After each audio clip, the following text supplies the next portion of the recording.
नमस्कार. तर सोयाबीन मार्केटच्या बाजारभावात जे आपल्याला थोडीशी या ठिकाणी सुधारणा पाहायला मिळत आहे. आता बघा शेतकरी मित्रांनो, ज्यावेळेस शेतकऱ्यांकडे सोयाबीन नाही त्यावेळेस बाजारभाव वाढत आहे.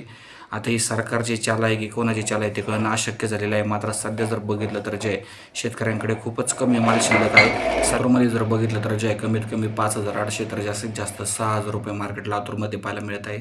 जालनामध्ये जर बघितलं तर कमीत कमी जे आहे 5,900 तर जास्तीत जास्त 6,100 रुपये मार्केट जालनामध्ये पाहायला मिळत आहे.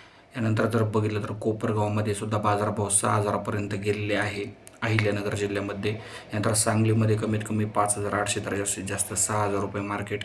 म्हणजे जवळपास संपूर्ण बाजार समित्यांमध्ये बघितलं तर जे मार्केट जे आहे 5,800च्या पुढे आपल्याला पाहायला मिळत आहे. चांगली बाब आहे. क्विंटल मागे 400 ते 500 रुपयांनी सुधारणा झालेली आहे. ज्यांच्याकडे सोयाबीन असेल त्यांनी विका. हे बाजारभाव कालचे होते, काल अपडेट झालेले बाजारभाव होते. व्हिडिओ जर आवडला असेल तर या व्हिडिओला जास्तीत जास्त तुम्ही व्हॉट्सअपद्वारे शेअर करा. चॅनलवर नवीन असाल तर सबस्क्राईब करा. सर्वांचे धन्यवाद.